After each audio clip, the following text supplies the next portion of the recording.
Hello everyone, Assalamu alaikum. How are you all? I hope you are well. Welcome back to my channel in this new video. Today's video, how to edit watermark in Microsoft Publisher. So let's started. At first open your Publisher document. In this video I will show edit watermark in Publisher document now.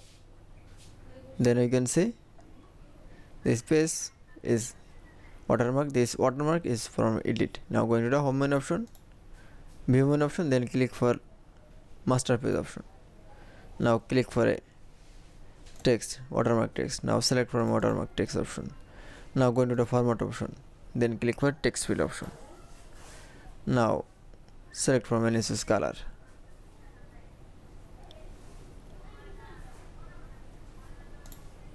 Then select from font style.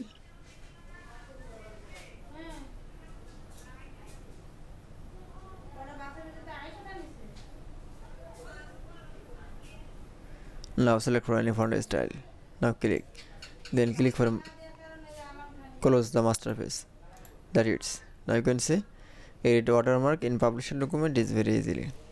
I hope to enjoy the video. Please like, comment, share and subscribe my channel. Thanks for watching.